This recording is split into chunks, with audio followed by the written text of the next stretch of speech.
hated it. Said he wanted this stuff. 100 years ago, a new theory about human nature was put forward by Sigmund Freud. He had discovered, he said, primitive sexual and aggressive forces hidden deep inside the minds of all human beings. Forces which, if not controlled, led individuals and societies to chaos and destruction. This series is about how those in power have used Freud's theories to try and control the dangerous crowd in an age of mass democracy. At the heart of the story is not just Sigmund Freud, but other members of the Freud family.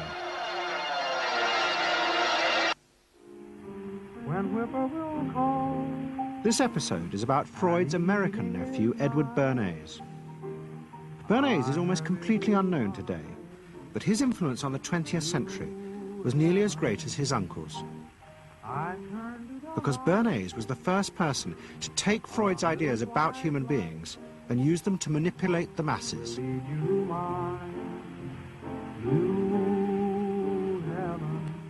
He showed American corporations for the first time how they could make people want things they didn't need by linking mass-produced goods to their unconscious desires.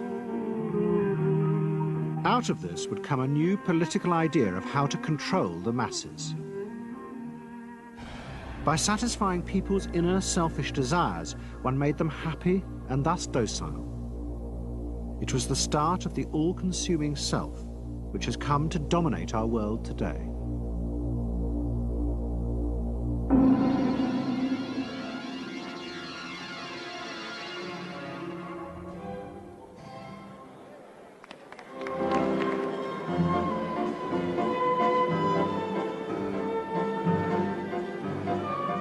Freud's ideas about how the human mind works have now become an accepted part of society, as have psychoanalysts. Every year, the psychotherapist's ball is held in a grand palace in Vienna. This is the psychotherapy ball. Psychotherapists come, some advanced patients come, or former patients come, and many other people, friends, but also people from the Viennese society who like to go to a nice, elegant, comfortable ball. But it was not always so. 100 years ago, Freud's ideas were hated by Viennese society. At that time, Vienna was the center of a vast empire ruling Central Europe. And to the powerful nobility of the Habsburg court, Freud's ideas were not only embarrassing, but the very idea of examining and analyzing one's inner feelings was a threat to their absolute control. You see, at that time, these people had the power. And of course, you just were not allowed to show your bloody feelings. I mean, you just couldn't. You know, I mean, you couldn't, if you were unhappy, can you imagine, you, for instance, you sit somewhere in the country in a castle, you are deeply unhappy, you are a woman. You couldn't go to your maid and cry on her shoulders, or you couldn't go into the village and complain, you know, about your feelings. I mean, you couldn't, it was like selling yourself to somebody, you just couldn't, you know, because they had to respect you. Now, of course, Freud, you see, put that thought very much into question, because you see, to examine yourself, you would have to put a lot of other things into question, your society, everything what surrounds you. And that wasn't a good thing at that time. Why not? Because your self-created empire, to a certain extent, would have fallen into bits much earlier already. But what frightened the rulers of the empire even more was Freud's idea that hidden inside all human beings were dangerous instinctual drives. Freud had devised a method he called psychoanalysis. By analyzing dreams and free association, he had unearthed, he said, powerful sexual and aggressive forces, which were the remnants of our animal past. Feelings we repressed because they were too dangerous. Freud devised a method for exploring a hidden part of the mind, which we nowadays call the unconscious, which is a part that is totally unknown to our consciousness, that there exists a barrier in all our minds which prevents these hidden and unwelcome impulses of the unconscious from emerging. Good night.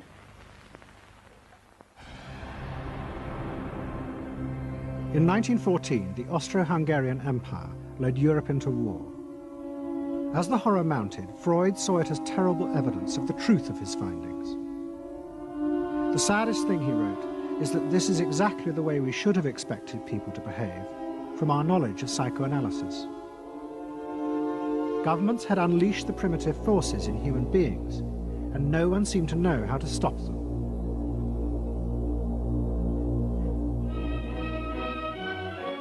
At that time, Freud's young nephew, Edward Bernays, was working as a press agent in America. His main client was the world-famous opera singer Caruso, who was touring the United States.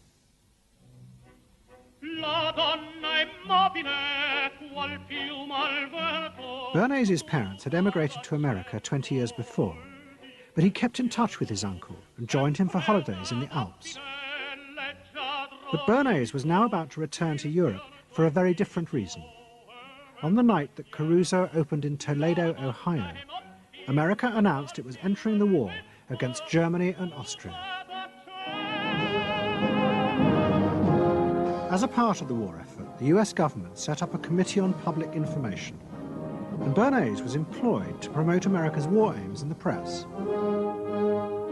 The president, Woodrow Wilson, had announced that the United States would fight not to restore the old empires, but to bring democracy to all of Europe.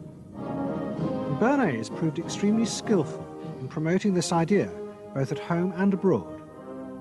And at the end of the war, he was asked to accompany the president to the Paris Peace Conference.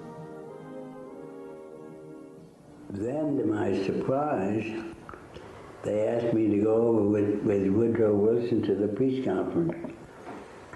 And at the age of 26, I was in Paris for the entire time of the peace conference that was held in the suburb of Paris, and we worked to make the world safe for democracy. That was a big slogan. Wilson's reception in Paris astounded Bernays and the other American propagandists. Their propaganda had portrayed Wilson as a liberator of the people, a man who would create a new world in which the individual would be free. They had made him a hero of the masses. And as he watched the crowds surge around Wilson, Bernays began to wonder whether it would be possible to do the same type of mass persuasion, but in peacetime. When I came back to the United States, I decided that if you could use propaganda for war, you could certainly use it for peace. And propaganda got to be a bad word because of the Germans using it. So what I did was to try to find some other words. So we found the word Council on Public Relations. Bernays returned to New York and set up as a public relations counsel in a small office off Broadway. It was the first time the term had ever been used. Since the end of the 19th century, America had become a mass industrial society, with millions clustered together in the cities. Bernays was determined to find a way to manage and alter the way these new crowds thought and felt. To do this, he turned to the writings of his uncle Sigmund. While in Paris, Bernays had sent his uncle a gift of some Havana cigars. In return, Freud had sent him a copy of his general introduction to psychoanalysis. Bernays read it, and the picture of hidden irrational forces inside human beings fascinated him.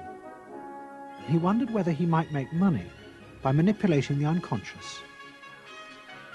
What Eddie got from Freud was indeed this idea that there is a lot more going on in human decision-making, not only among individuals, but even more importantly among groups, than this idea that information drives behavior. And so Eddie began to formulate this idea that you had to look at things that would play to people's irrational emotions And you see, that moved Eddie immediately into a different category from other people in his field and most government officials and managers of the day who thought if you just hit people with all this factual information, they would look at that and say, oh, of course. And Eddie knew that was not the way the world worked. Bernays set out to experiment with the minds of the popular classes. His most dramatic experiment was to persuade women to smoke. At that time, there was a taboo against women smoking, and one of his early clients, George Hill, the president of the American Tobacco Corporation, asked Bernays to find a way of breaking it. He said, we're losing half of our market because men have invoked a taboo against women smoking in public. Can you do anything about that? I said, let me think about it. And then I said, have I your permission to see a psychoanalyst to find out what cigarettes mean to women? He said, what'll it cost? So I called up Dr. Brill, A.A. Brill, who was a leading psychoanalyst in New York at that time. How come you didn't call your uncle? Why didn't you call your uncle? Because he was in Vienna. A.A. Brill was one of the first psychoanalysts in America, and for a large fee he told Bernays that cigarettes were a symbol of the penis and of male sexual power. He told Bernays that if he could find a way to connect cigarettes with the idea of challenging male power, then women would smoke, because then they would have their own penises. Every year, New York held an Easter Day parade to which thousands came, and Bernays decided to stage an event there. He persuaded a group of rich debutantes to hide cigarettes under their clothes. Then they should join the parade, and at a given signal from him, they were to light up the cigarettes dramatically. Bernays then informed the press that he had heard that a group of suffragettes were preparing to protest by lighting up what they called torches of freedom. He knew this would be an outcry, and he knew that all of the photographers would be there to capture this moment. And so he was ready with a phrase which was torches of freedom. And so here you have a symbol, women, young women, debutantes, smoking a cigarette in public with a phrase that means anybody who believes in this kind of equality pretty much has to support them in the ensuing debate about this, because torches of freedom. I mean, what's on all American coins? It's liberty. She's holding up the torch, you see? And so all of this is there together. There's emotion, there's memory, there's a rational phrase, even though it's using a lot of emotional elements, it's a phrase that works in a rational sense. All of this is together. And so the next day, this was not just in all of the New York papers, it was across the United States and around the world. And from that point forward, the sale of cigarettes to women began to rise. He had made them socially acceptable with a single symbolic act. What Bernays had created was the idea that if a woman smoked, it made her more powerful and independent, an idea that still persists today. Embrace me, my sweet embrace. It made him realize that it was possible to persuade people to behave irrationally if you link products to their emotional desires and feelings. The idea that smoking actually made women freer was completely irrational, but it made them feel more independent. It meant that irrelevant objects could become powerful emotional symbols of how you wanted to be seen by others. Eddie Bernays saw the way to sell product was not to sell it to your intellect, that you ought to buy an automobile, but that you will feel better about it if you have this automobile. I think he originated that idea, that they weren't just purchasing something, but they were engaging themselves emotionally or personally in the product or service. That it's not, you think you need a new piece of clothing, but you'll feel better with the piece of clothing. That was his contribution in a very real sense. We see it all over the place today, but I think he originated the idea of the emotional connect to a product or service. What Bernays was doing fascinated America's corporations. They had come out of the war rich and powerful, but they had a growing worry. The system of mass production had flourished during the war, and now millions of goods were pouring off production lines. What they were frightened of was the danger of overproduction, that there would come a point when people had enough goods and would simply stop buying. Up until that point, the majority of products were still sold to the masses on the basis of need. While the rich had long been used to luxury goods, for the millions of working-class Americans, most products were still advertised as necessities. Goods like shoes, stockings, even cars were promoted in functional terms for their durability. The aim of the advertisements was simply to show people the product's practical virtues, nothing more.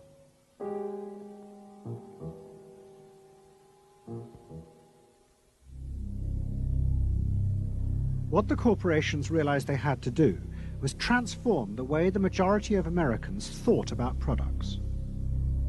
One leading Wall Street banker, Paul Mazur of Lehman Brothers, was clear about what was necessary. We must shift America, he wrote, from a needs to a desires culture. People must be trained to desire, to want new things even before the old have been entirely consumed. We must shape a new mentality in America. Man's desires must overshadow his needs. Prior to that time, there was no American consumer. There was the American worker, and there was the American owner, and they manufactured and they saved and they ate what they had to, and the people shopped for what they needed.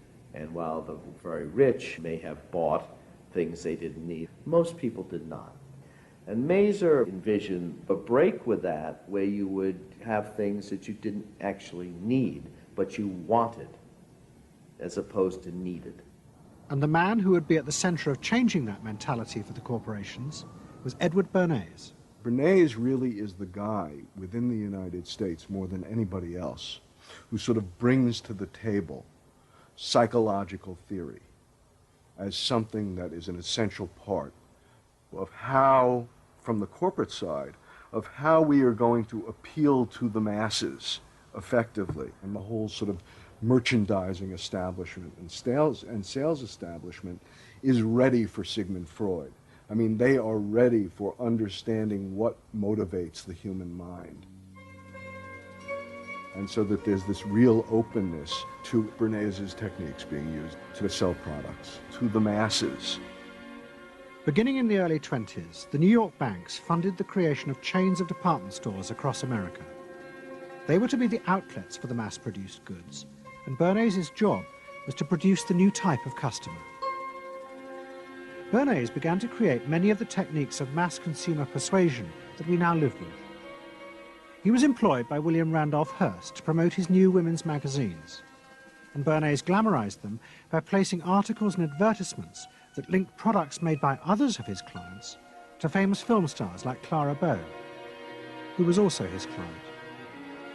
Bernays also began the practice of product placement in the movies, and he dressed the stars at the film's premieres with clothes and jewellery from other firms he represented. He was, he claimed, the first person to tell car companies they could sell cars as symbols of male sexuality. He employed psychologists to issue reports that said products were good for you and then pretended they were independent studies. He organised fashion shows in the departments and paid celebrities to repeat the new and essential message: you bought things not just for need, but to express your inner sense of yourself to others. There's a psychology of dress. Have you ever thought about it? How it can express your character? You all have interesting characters, but some of them are all hidden.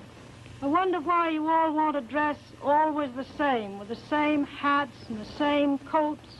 I'm sure all of you are interesting and have wonderful things about you, but looking at you in the street, you all look so much the same.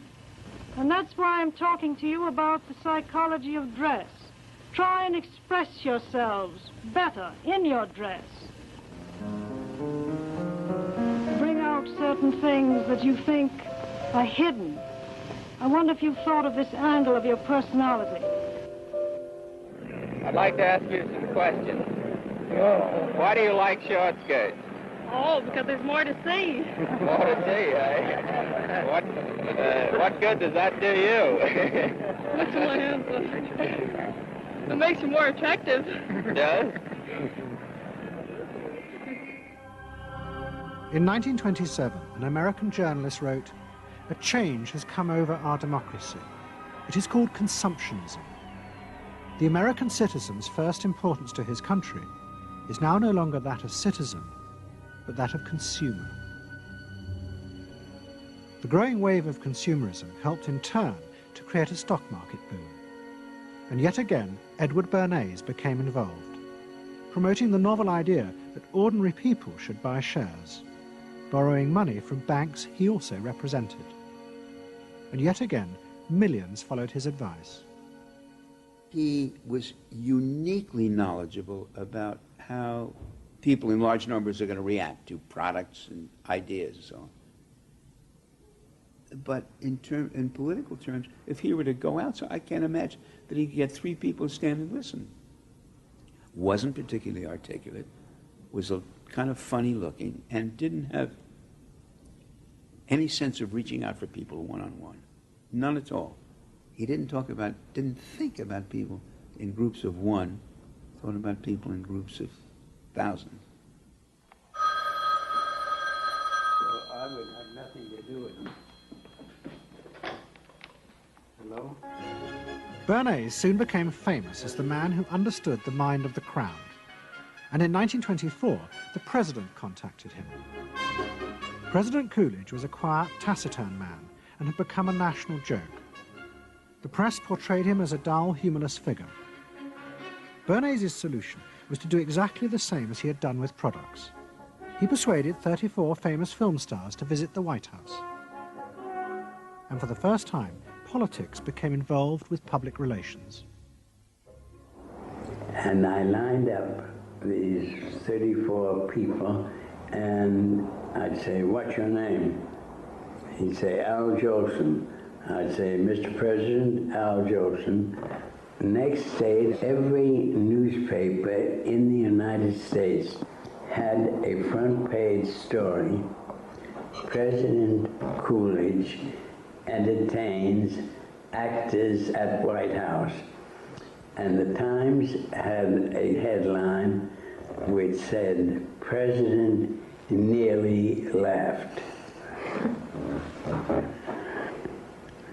And everybody was happy. But while Bernays became rich and powerful in America, in Vienna his uncle was facing disaster. Like much of Europe, Vienna was suffering an economic crisis and massive inflation, which wiped out all of Freud's savings. Facing bankruptcy, he wrote to his nephew for help. Bernays responded by arranging for Freud's works to be published for the first time in America, and began to send his uncle precious dollars, which Freud kept secretly in a foreign bank account. He was Freud's agent, if you will, to get his books published. Well, of course, once the books were being published, Eddie couldn't help himself but promote these books, see that everybody read them, make them controversial, emphasize the fact that, do you know what Freud says about sex and what he says cigarettes are a symbol of and so on and so forth? How do you suppose all those stories got out? Certainly the academics weren't spreading these around the country. Eddie Bernays was. Then, when Freud became accepted, well then, of course, to go to a client and say, "Well, Uncle Siggy," see, then that had some cachet. But notice there, first Eddie created Uncle Siggy in the U.S., made him acceptable, secondly, and thirdly, then capitalized on Uncle Siggy. Typical Bernays performance. Bernays also suggested that Freud promote himself in the United States. He proposed his uncle write an article for Cosmopolitan, a magazine that Bernays represented, entitled "A Woman's Mental Place in the Home." Freud was furious. Such an idea, he said, was unthinkable. It was vulgar, and anyway, he hated America. Freud was now becoming increasingly pessimistic about human beings.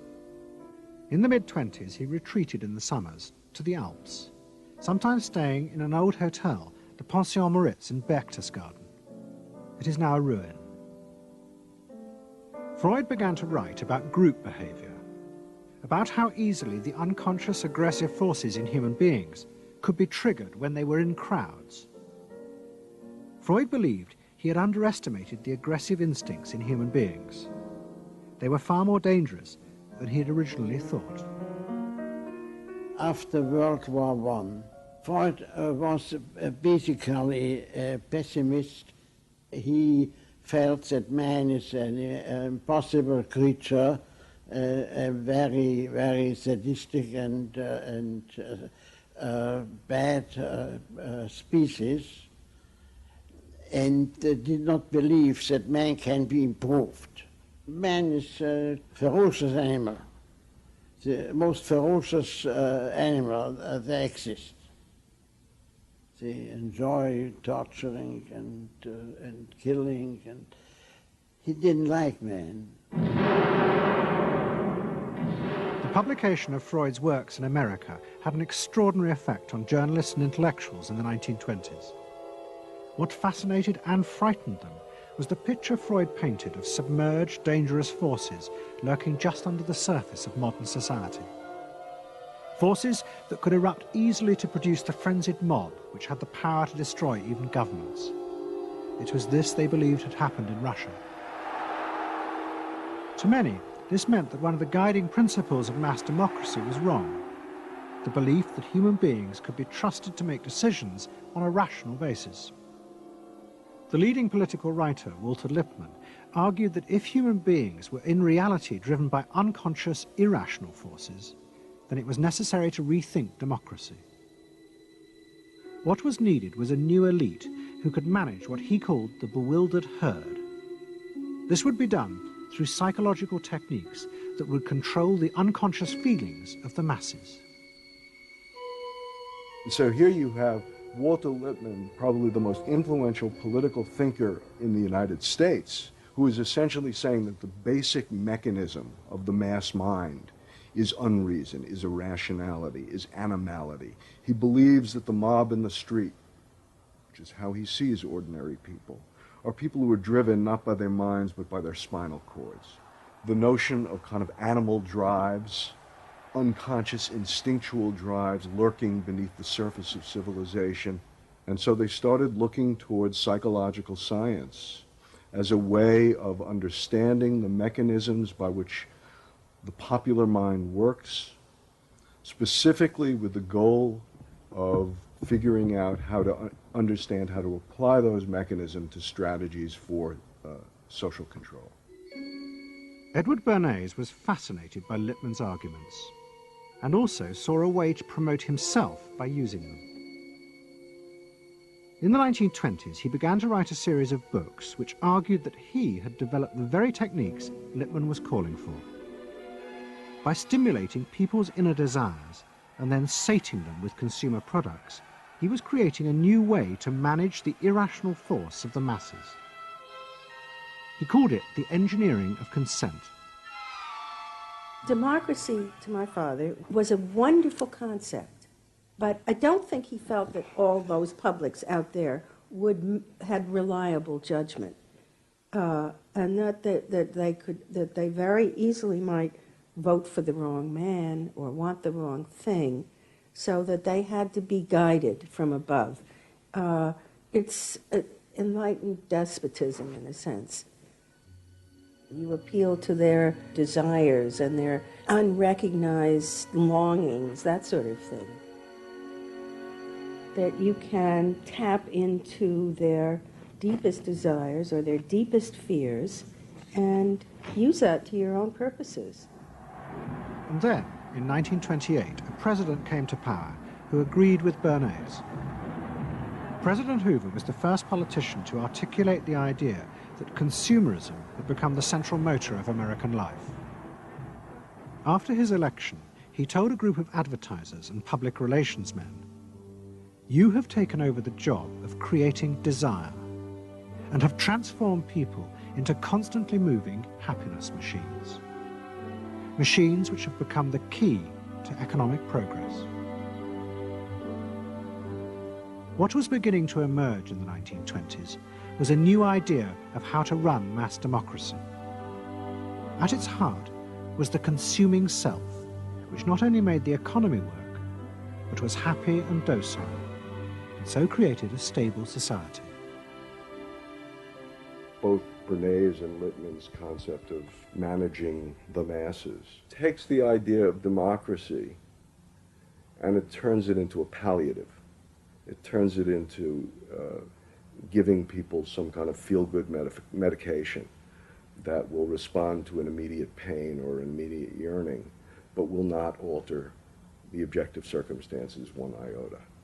I mean, democracy really, the idea of democracy at its heart was about changing the relations of power that had governed the world for so long. And Bernays' concept of democracy was one of maintaining the relations of power, even if it meant that one needed to sort of stimulate the psychological lives of the public.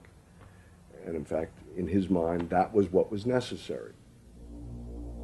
That if you can keep stimulating the irrational self, then leadership can basically go on doing what it wants to do. Bernays now became one of the central figures in a business elite that dominated American society and politics in the 1920s. He also became extremely rich and lived in a suite of rooms in one of New York's most expensive hotels, where he gave frequent parties. Oh my goodness. He had a home in the corner suite of the Sherry Netherland Hotel. And here's this wonderful suite with all these windows looking out on Central Park and across at the plaza and on the square. And he would use this place to hold a soiree. The mayor would come, all the media leaders would come, the political leaders, the business leaders, the people in the arts. I mean, it was a who's who. People wanted to know Eddie Bernays because, you know, he himself became a sort of a famous man, a sort of a magician who could make these things happen. He knows everybody. He knows the mayor and he knows the senator, and he calls politicians on the telephone as if he did get literally a high or a bang out of doing what he did. And that's fine, but it can be a little hard on the people around you, especially when you make other people feel stupid. People who worked for him were stupid, and children were stupid, and if people did things in a way that he wouldn't have done them, they were stupid. It was a word that he used over and over and over, dope and stupid. And the masses? They were stupid.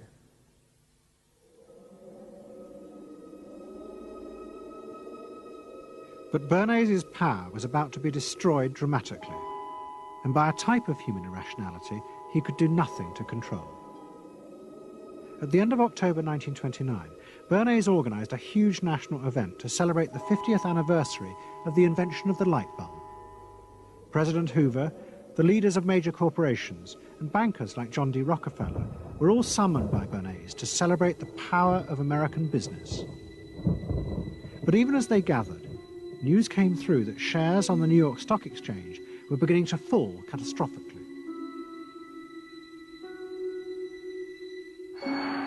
Throughout the 1920s, speculators had borrowed billions of dollars.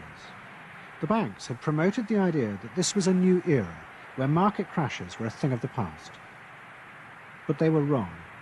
What was about to happen was the biggest stock market crash in history. Investors had panicked and begun to sell in a blind, relentless fury that no reassurance by bankers or politicians could halt.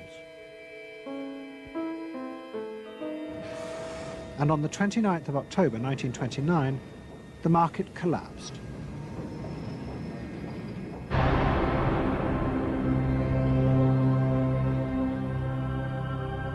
The effect of the crash on the American economy was disastrous. Faced with recession and unemployment, millions of American workers stopped buying goods they didn't need. The consumer boom that Bernays had done so much to engineer disappeared, and he and the profession of public relations fell from favour. Bernays' brief moment of power seemed to be over.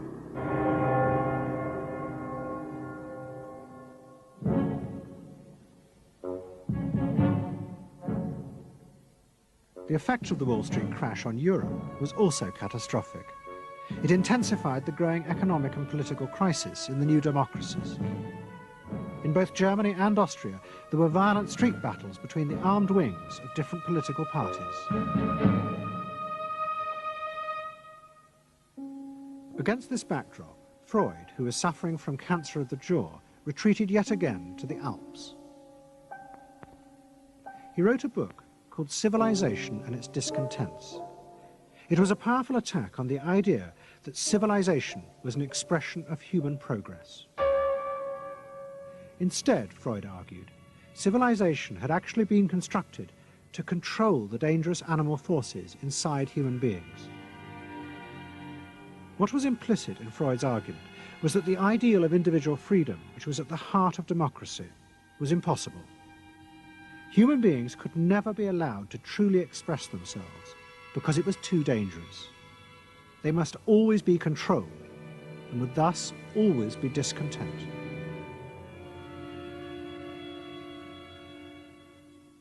Man doesn't want to be civilized, and he is, civilization brings discontent, but it's necessary to survive. Otherwise he couldn't survive. So he must be discontent, because this would be the only way to keep him within limits.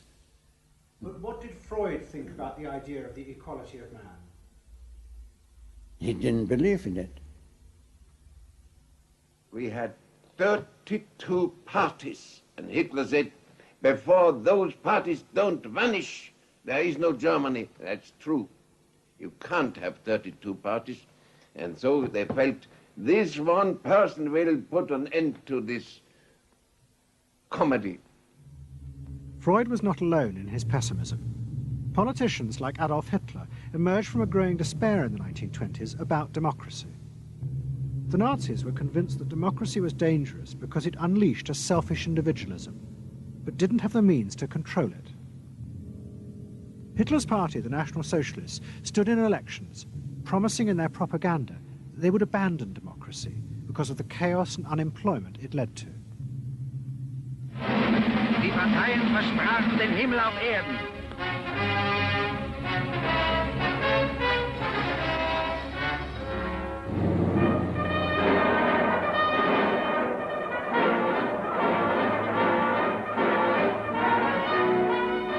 In March 1933, the National Socialists were elected to power in Germany, and they set out to create a society that would control human beings in a different way.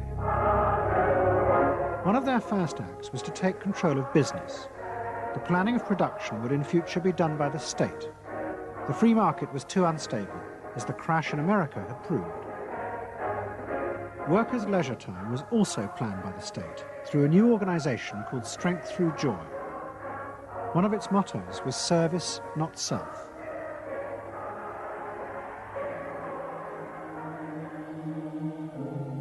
But the Nazis did not see this as a return to an old form of autocratic control. It was a new alternative to democracy, in which the feelings and the desires of the masses would still be central, but they would be channeled in such a way as to bind the nation together. The chief exponent of this was Joseph Goebbels, the Minister of Propaganda. Es mag gut sein, Macht zu besitzen, die auf Gewehren ruht. Besser aber und beglückender ist es, das Herz eines Volkes zu gewinnen und es auch zu behalten. Goebbels organized huge rallies whose function, he said, was to forge the mind of the nation into a unity of thinking, feeling and desire. One of his inspirations, he told an American journalist, was the writings of Freud's nephew, Edward Bernays. In his work on crowd psychology, Freud had described how the frightening irrationality inside human beings could emerge in such groups. The deep, what he called libidinal forces of desire are given up to the leader, while the aggressive instincts are unleashed on those outside the group. Freud wrote this as a warning. But the Nazis were deliberately encouraging these forces because they believed they could master and control them.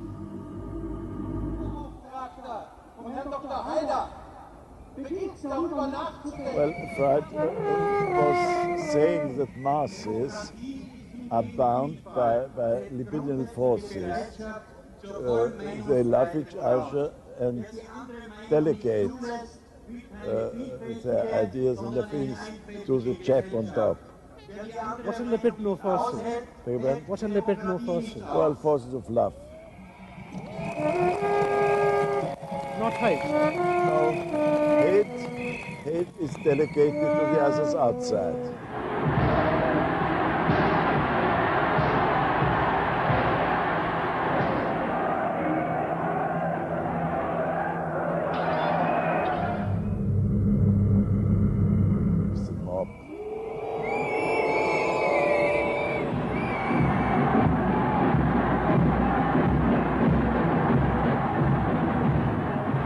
I could see from afar, looking up Wilhelmstraße towards Unter den Linden, how those 100,000 of people, when they passed Hitler, they just became completely delirious.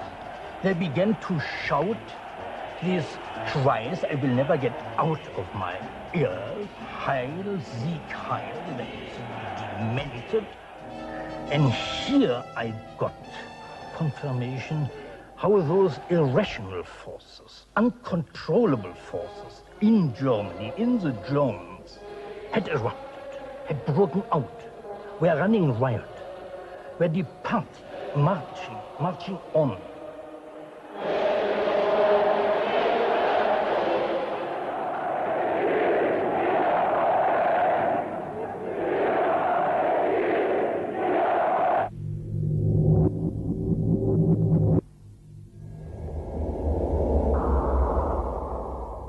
And in America too, democracy was under threat from the force of the angry mob. The effect of the stock market crash had been disastrous. There was growing violence as an angry population took out their frustration on the corporations who were seen to have caused this disaster. Then, in 1932, a new president was elected who was also going to use the power of the state to control the free market. But his aim was not to destroy democracy, but to strengthen it. And to do this, he was going to develop a new way of dealing with the masses. I am prepared, under my constitutional duty, to recommend the measures that a stricken nation in the midst of a stricken world may require. But in the event that the national emergency is still critical, I shall not evade the clear course of duty that will then confront me. I shall ask the Congress for the one remaining instrument to meet the crisis: broad executive power.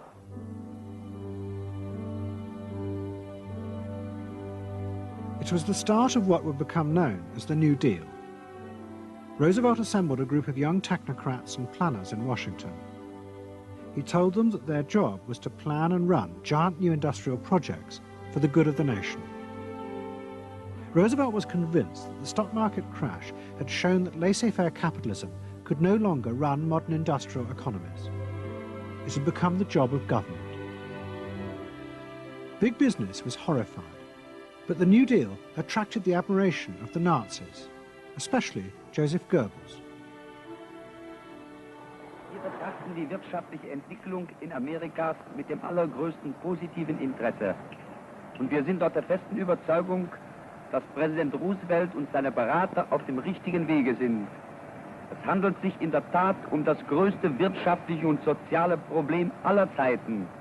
Die vielen Millionen Arbeitslosen, die ihre Plätze an den Maschinen und in den Kontoren verloren haben, wieder an ihre alten Arbeitsstellen zurückzuführen. Das kann nicht allein der privaten Initiative überlassen werden. Ausschlaggebend ist, dass die öffentliche Hand mit positiven Maßnahmen eingreift. But although Roosevelt, like the Nazis, was trying to organize society in a different way, unlike the Nazis, he believed that human beings were rational and could be trusted to take an active part in government. Roosevelt believed it was possible to explain his policies to ordinary Americans and take into account their opinions. To do this, he was helped by the new ideas of an American social scientist called George Gallup. Favorite reading of New Deal Washington, the survey of U.S. public opinion. From offices at Princeton, New Jersey, a famed statistician, Dr. George Gallup, tells Washington from week to week what the nation is thinking. And in New York, Fortune magazine's analyst, Elmo Roper, compiles for publication a continuous record of the nation's approval or disapproval of how the country is being run. Gallup and Roper rejected Bernays' view that human beings were at the mercy of unconscious forces and so needed to be controlled. Their system of opinion polling was based on the idea that people could be trusted to know what they wanted. They argued that one could measure and predict the opinions and behaviour of the public if one asked strictly factual questions and avoided manipulating their emotions. Well, how about this one? Do you think Franklin D. Roosevelt's New Deal has been bad for the nation in general? No, that question's loaded. It automatically suggests an answer. Well, how about this? Is your present feeling toward President Roosevelt one of general approval or general disapproval? That's better. Prior to scientific polling, the view of many people was that you couldn't trust public opinion. It was irrational, that it was ill-informed, chaotic, unruly, and so forth. And so that opinion should be dismissed. But with scientific polling, I think it established very clearly that people are rational, that they do make good decisions, and this offers democracy a chance to be truly informed by the public, giving everybody a voice in the way the country is run. I know my father wouldn't necessarily say the voice of the public is the voice of God, but he did feel very much that the voice of the people is a rational voice and should be heard. What Roosevelt was doing was forging a new connection between the masses and politicians. No longer were they irrational consumers who were managed by sating their desires. Instead, they were sensible citizens who could take part in the governing of the country. In 1936, Roosevelt stood for re-election. He promised further control over big business. To the corporations, it was the beginning of a dictatorship.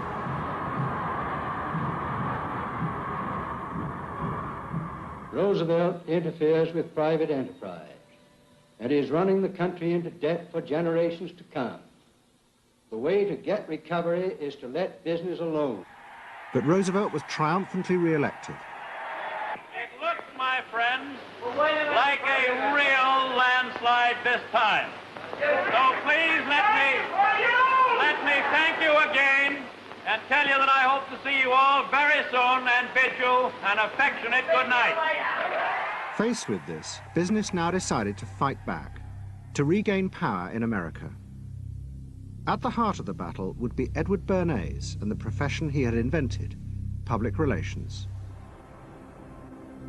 Following that election, business people start to get together and start to carry on discussions, primarily in private, and they start talking to each other about the need to sort of carry on ideological warfare against the New Deal and to sort of reassert the sort of connectedness between the idea of democracy on the one hand and the idea of privately owned business on the other.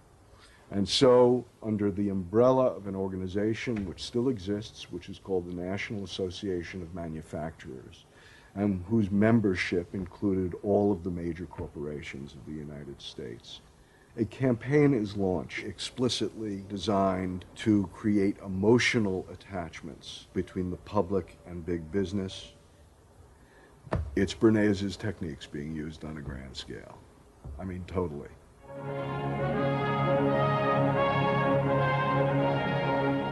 General Motors' Parade of Progress, traveling the high roads and byroads of America, bringing to millions of Americans in their own hometown the fascinating story behind modern industry, showing... The campaign set out to show dramatically that it was business, not politicians, who had created modern America. A better mode of living for all of us. Bernays was an advisor to General Motors, but he was no longer alone. The industry he had founded now flourished as hundreds of public relations advisors organized a vast campaign. They not only used advertisements and billboards, but managed to insinuate their message into the editorial pages of the newspapers. It became a bitter fight. In response to the campaign, the government made films that warned of the unscrupulous manipulation of the press by big business. And the central villain was the new figure of the public relations man. They tried to achieve their ends by working entirely behind the scenes, corrupting and deceiving the public. The aims of such groups may be either good or bad, so far as the public interest is concerned, but their methods are a grave danger to democratic institutions. The films also showed how the responsible citizen could monitor the press themselves. They could create a chart that analysed the reporting for signs of hidden bias. But such earnest instruction was to be no match for the powerful imagination of Edward Bernays. He was about to help create a vision of the utopia that free market capitalism would build in America if it was unleashed.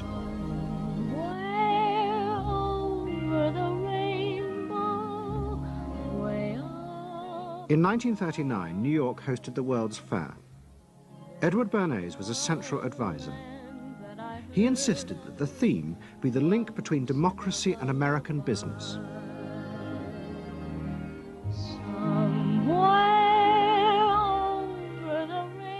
At the heart of the fair was a giant white dome that Bernays named Democracity.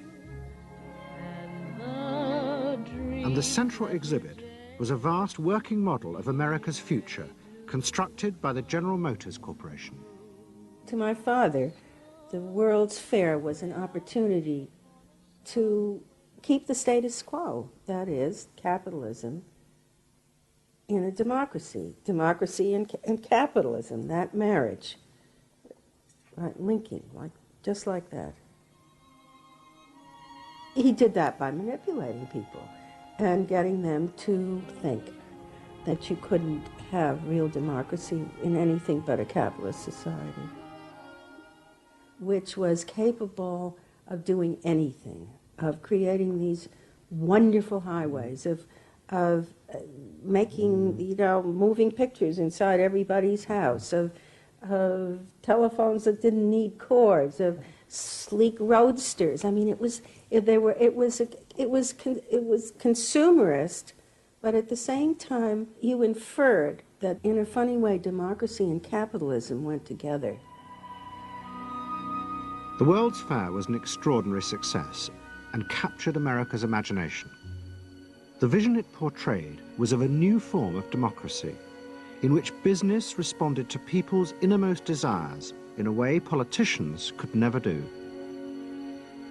But it was a form of democracy that depended on treating people not as active citizens, as Roosevelt did, but as passive consumers. Because this, Bernays believed, was the key to control in a mass democracy. It's not that the people are in charge, but that the people's desires are in charge. The people are not in charge. The people exercise no decision-making power within this environment. So democracy is reduced from something which assumes an active citizenry to the idea of the public as passive consumers. Driven primarily by instinctual or unconscious desires, and that if you can in fact trigger those needs and desires, you can get what you want from them. But this struggle between the two views of human beings as to whether they were rational or irrational was about to be dramatically affected by events in Europe. Events that would also change the fortunes of the Freud family.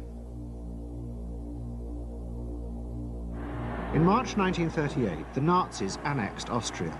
It was called the Anschluss. Hitler arrived in Vienna to an extraordinary outpouring of mass adulation. But even as he drove through the city, behind the scenes, the Nazis were systematically whipping up and unleashing the hatred of the crowd against the enemies of the new Greater Germany. The Anschluss was a kind of explosion of terrible hatred against the enemies, the so-called enemies, or whatever they considered enemies, against the Jews totally, and also against a lot of very decent Austrians who had opposed the Nazis in Austria. They said it's legitimate, now you can do what you want, so they did it. Stealing, robbing and killing, I can't say it otherwise. And human depravity, of course, is always very near to normal behavior. It can change very quickly.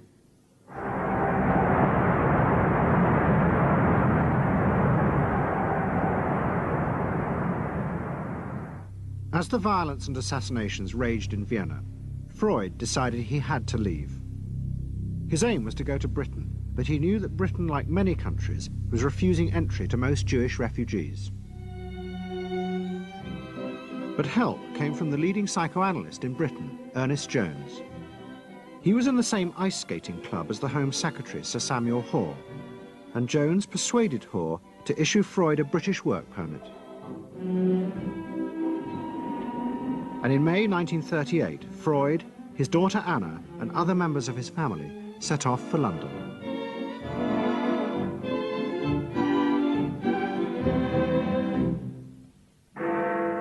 Freud arrived in London as Britain was preparing for war, and he settled with his daughter Anna in a house in Hampstead. But Freud's cancer was now far advanced, and in September 1939, just 3 weeks after the outbreak of war, he died.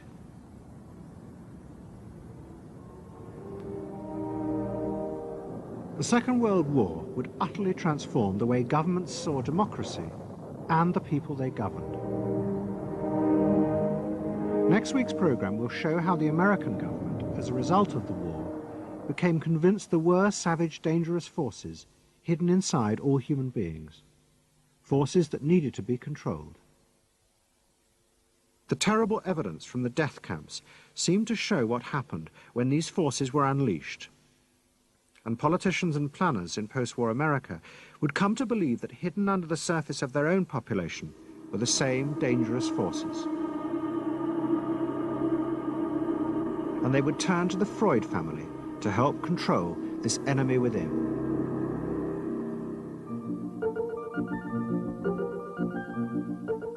And ever adaptable, Edward Bernays would work not just for the American government, but the CIA. And Sigmund Freud's daughter, Anna, would also become powerful in the United States, because she believed that people could be taught to control the irrational forces within them. Out of this would come vast government programs to manage the inner psychological life of the masses.